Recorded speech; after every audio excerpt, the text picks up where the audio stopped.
Saya menyampaikan sedikit ya, mohon maaf ini Ustadz Ali dan Ustadz Fatah ya. Mudah-mudahan apa yang saya sampaikan mudah-mudahan bisa diterima. Kalaupun nanti ada yang salah, mudah-mudahan bisa sedikit dikoreksi gitu ya.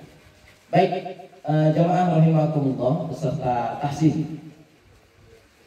Masuk ya? Masuk. Yang keberapa ini? Kedua. Yang kedua. Insyaallah. Yang pertama kita sudah hadir ya di puncak. Pertama-tama saya ingin sampaikan satu buah ayat menindaklanjuti tausiah di pertemuan yang pertama. A'udzubillahi minasyaitonir rajim.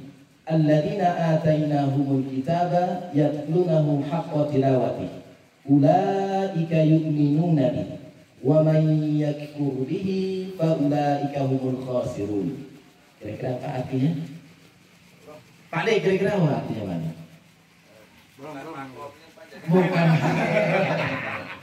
Jadi Allah menyampaikan kepada kita bahwasanya alladzina atainahumul kitaba, telah aku turunkan Al-Qur'an itu dengan sebenar-benarnya bacaan. Nah ini kalau yang membuka memori tahun lalu ini sudah pernah disampaikan. Alladzina atainahumul kitaba yatlunahu haqqa tilawati, dan ia beriman, orang-orang mukmin itu beriman dengan sebenar-benarnya bacaan. Ulaika yu'minuna bihi wa may yakfur bihi, barang siapa yang ingkar akan apa yang telah Allah turunkan itu, faulaika humul khasirun, maka dia termasuk orang-orang yang merugi. Nah kemarin itu sudah kita sampaikan adalah kiat-kiat bagaimana kita bisa berinteraksi dengan Quranul Karim. Yang pertama, ini sedikit mereview ya. Yang pertama adalah kiat kita berinteraksi dengan Quran adalah yang pertama kita mengimani apa yang Allah turunkan itu. Apa? Ayat-ayat Quran yang sampai kepada kita. Adakah ayat-ayat Quran yang sudah ada yang tidak kita imani? Maka kalau ada, maka kita bukan termasuk daripada orang-orang yang bersyukur. Bahkan bisa jadi kita mengingkari ayat-ayat Allah yang telah diturunkan kepada Nabi Muhammad. Jadi poin pertama, pintu pembukanya adalah kita beriman kepada semua ayat-ayat yang turun kepada kita. Ketika kita mendengar wa aqimus shalah wa atuz zakah, maka kita imani itu, kita kerjakan. Begitu pula kita mendengar alladzina atainahumul kitaba yatlunahu haqqa tilawati, maka ketika kita mendengar ada bacaan Quran yang sebenar-benarnya dan kita beriman kepadanya dan kita mempelajarinya, maka disitulah letak keimanan kita terhadap ayat-ayat yang Allah turunkan kepada kita. Setelah kita beriman kepada ayat Allah, maka naik ke level berikutnya. Sudahkah kita bisa membaca Al-Quran? Nah, gitu kemarin ya. Apa jawabannya? Tanyakan pada diri kita. Oh, saya sudah bisa baca Quran. Oh, saya belum. Ternyata saya belum bisa baca Quran. Setelah kita mendapatkan jawaban itu, maka tindak lanjuti jawaban yang sudah kita temukan. Kalau kita sudah bisa, maka katakan alhamdulillah kepada kita. Tapi kalau belum, apa yang harus kita lakukan? Jangan sampai pertanyaan itu berhenti pada pertanyaan oleh jawaban saya belum bisa baca Quran. Tapi kalau sudah bisa baca, maka naik lagi tahapannya. Apakah bacaan Quran kita itu sama seperti apa yang Rasulullah Shallallahu Alaihi Wasallam ajarkan kepada para sahabat, pada tabi'in. Kalau sudah, maka ucapkan alhamdulillah. Kalau belum, apakah kita ingin ataukah kita mau membaca Al-Quran sesuai dengan apa yang Nabi ajarkan? Lantas ketika kita sudah bisa baca Quran dan ternyata bacaan kita belum sampai kepada apa yang Nabi ajarkan, maka adakah upaya kita untuk belajar yang namanya tahsin tilawah? Tahsin tilawah ini mengajarkan bagaimana kita bertalaki, bagaimana kita bisa memaksimalkan pendengaran kita, penglihatan kita, bisa membaca dengan memaksimalkan semua apa yang sudah kita miliki. Setelah kita sudah sampai pada tahapan level, bacaan kita alhamdulillah sudah mempunyai riwayat, sudah mempunyai persamaan atas ajaran kepada sahabat, maka apakah kondisi itu membuat kita menjadi rutin dalam tilawah kita? Kemarin begitu ya. Tilawah ini jadi serius jadinya, nggak apa-apa ya. Ini kayak horor begini ya. Ada asap-asap malam-malam ya. Ya, untung nggak ada serigala gitu sudah. Kalau ada bubar. Ya, setelah itu maka tahapan lanjutnya adalah bagaimana rutinitas dalam bertilawah. Harus setelah itu ada keinginan untuk menghafal. Setelah itu ada ingin mempelajari maknanya, mengamalkannya, dan maka itu adalah bentuk daripada kesempurnaan berinteraksi dengan Quran. Maka Rasulullah SAW itu dikatakan bahwasanya beliau adalah akhlaknya akhlak Quran. Bagaimana beliau membaca, bagaimana beliau memaknainya, bagaimana beliau mengamalkannya. Oleh karena ini, lanjutan daripada tausiah di pertemuan pertama adalah bagaimana kita bisa mengistiqomahkan apa yang sudah kita ketahui. Yang pertama adalah ketika kita ingin mengistiqomahkan adalah adakah perasaan iri kepada orang-orang yang sudah belajar baca Quran? Adakah perasaan iri kepada orang-orang yang sudah istiqomah dalam tilawah Quran? Karena Nabi SAW katakan, la hasada illa fitnatain, rajulun atahu Allahul Quran yatluhu ana al-laili wa ana an-nahar, wa rajulun atahu Allahu malan yunfikuhu ana al-laili wa ana an-nahar. Jadi diperbolehkan kita iri kepada dua orang. Yang pertama adalah orang yang diberikan Quran kepadanya, Allah berikan hidayah. Hidayah apa tuh? Hidayah, lantas Allah lanjutkan dengan memberikan taufik kepadanya, dan ia melakukannya, bertilawah Quran itu di waktu siang dan di waktu malam hari. Semua waktu dipakai untuk tilawah Quran. Jadi banyak kita bisa jadi baru dapat hidayah, tapi belum dapat taufik. Jadi apa itu hidayah kira-kira? Kambing guling kayaknya mengurangi konsentrasi ya. Apa kita ke dalam aja? Jadi hidayah itu informasi yang kita dapatkan, tapi bisa jadi belum kita lakukan. Kita tahu tuh, hukumnya baca Quran itu adalah fardu ain. Tapi sebatas itu kita tahu, baru sebatas hidayah. Tapi ketika kita mendapatkan taufik dari Allah, maka kita akan mempelajarinya, akan menguasainya, dan akan mempraktekkan baca Qurannya. Jadi maka banyak orang tuh diberikan nama dengan taufik. Idealnya hidayah taufik. Hidayah dulu baru taufik. Wisno taufik. Tapi kalau taufik safalas udah almarhum. Taufik hidayah. Nah yang kedua tadi, Allah berikan dia harta dan dia menginfakkannya di waktu siang dan malam. Ada nggak orang begitu? Ada nggak kira-kira? Ada depan kita tuh. Depannya siapa nih? Pak Ivan termasuk di dalamnya, insya Allah begitu. Karena dia menginfakkan. Ini kita kan dari pagi nih, ya, dari pagi tadi. Ini atas infak beliau tuh. Kita kan di sini bukan maksiat ya, tapi untuk lebih mendekatkan diri kepada Allah Subhanahu Wa Taala. Siang beliau juga masih ada kontribusinya. Malam ada, sampai besok, sampai kita pulang atas peran beliau. Nah, kita berhak tuh, kita boleh iri kepada beliau. Jadi kalau kita melihat teman kita yang rajin tahsinnya, siapa ada yang rajin tahsinnya nggak pernah bolos? Pak RT kadang-kadang datang doang, naruh Quran pergi. Rapat sama RW. Rapat sama RW dia.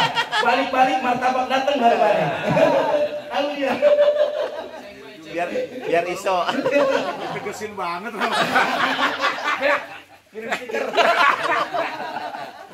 Kira-kira begitu ya. Jadi kalau kita lihat teman kita yang tadi itu begitu tuh, ngajinya rajin, tilawahnya rajin, tahsinnya nggak pernah bolong, masa iya dia nggak bisa baca Quran? Betul nggak? Betul. Minimal bisa A, I, U, B, bisa lah begitu. Minimal. Betul ya? Yang belajar ketawa-tawa tuh.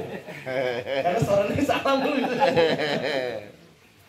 Nah kalau kita lihat lagi, ternyata saudara kita bisa baca Quran. Setiap kita ke masjid lagi baca Quran, sampai nangis-nangis ternyata.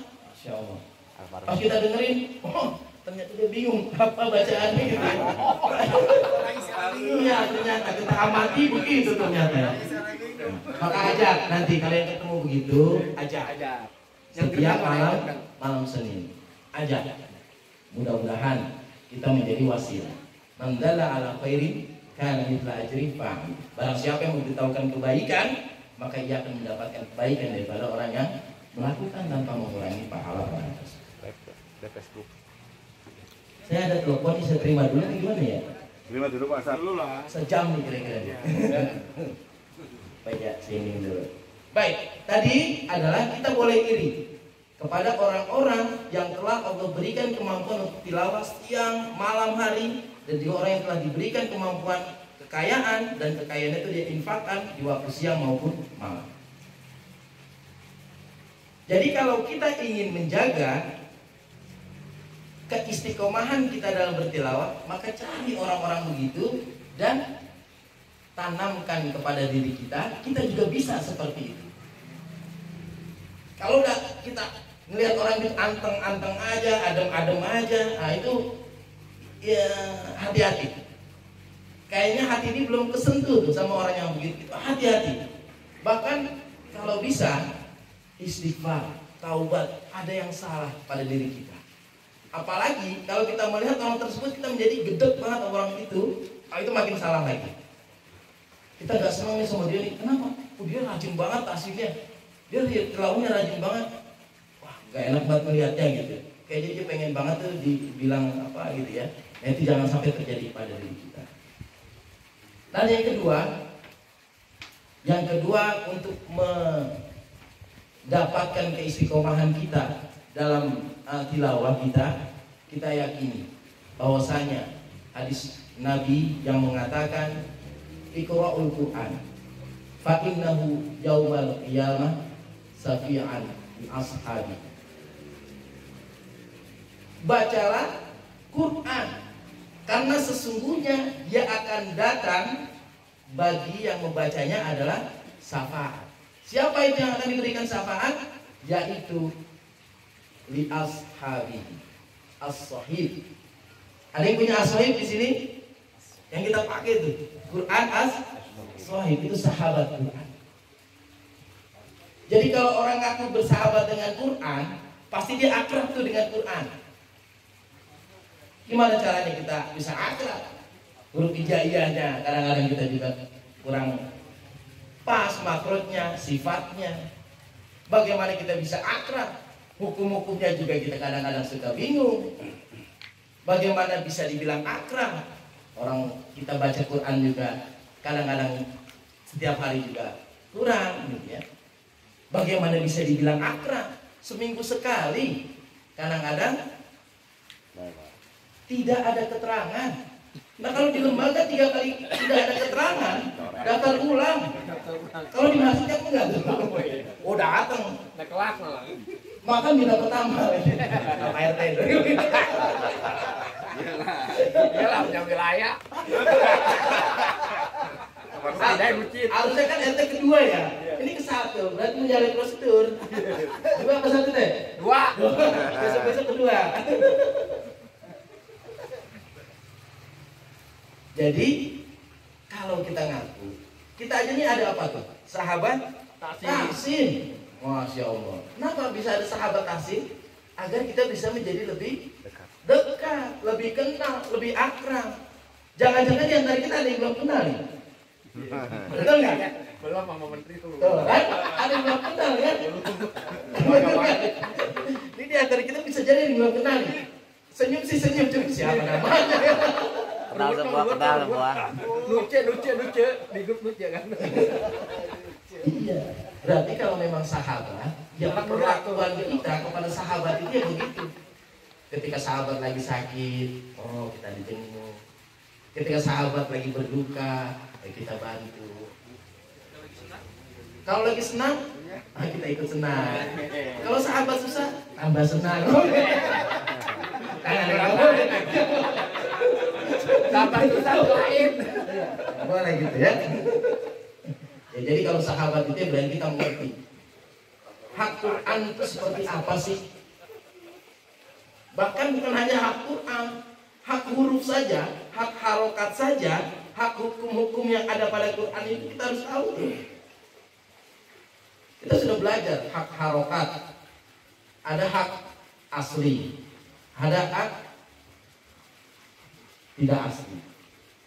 Hak apa lagi? Banyak tuh ternyata haknya. Kalau kita mau dikatakan sahabat dan kita mau mendapatkan syafaat daripada hadis ini, berarti dekati Al-Quran, pelajari Al-Quran. Jangan sampai kehadiran kita, pembelajaran kita itu menjadi terpaksa. Bisa jadi kita mengharapkan syafaat pada Quran nanti, ternyata Quran tidak menganggap kita sebagai sahabat. Jadi kita yang senantiasa ingin mendapatkan syafaat dari Quran, maka dekati Quran, pelajari Quran, dan juga amalkan Al-Quran yang ada, yang sudah kita pelajari. Yang ketiga adalah kita tahu bahwasanya kita mempunyai anak, dan anak ini bisa menjadi wasilah agar kita mendapatkan mahkota dari Allah Subhanahu wa Ta'ala. Atas apa? Atas dasar peranan kita mengajarkan anak-anak kita atau memberikan pelajaran walaupun dari yang lain, agar anak-anak kita menjadi anak-anak yang mahir membaca Quran, menjadi penghafal Quran dan mengamalkan Al-Quran tersebut.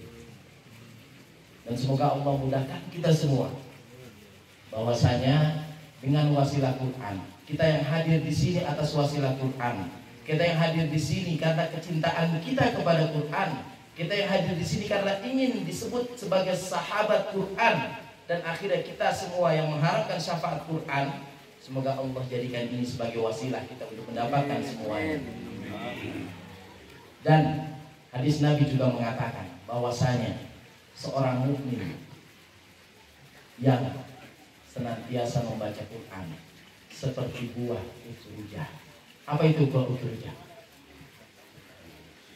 Buah yang harum wanginya dan juga lezat rasanya. Jadi kalau kita ingin diumpamakan seperti buah tersebut, maka prosesnya kita lalui. Apa yang sudah kita pelajari, kita amalkan dalam bacaannya, maka mudah-mudahan kita masuk ke dalam kategori buah utrujah.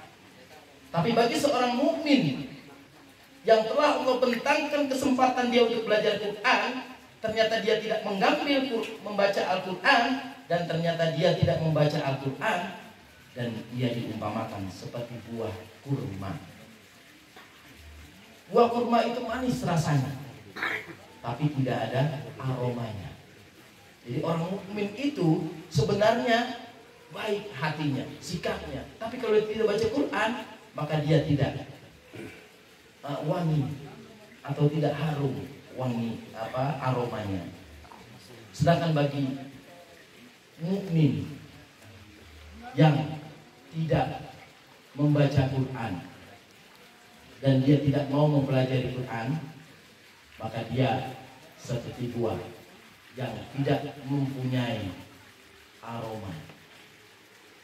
Dia beraroma, tapi rasanya pahit.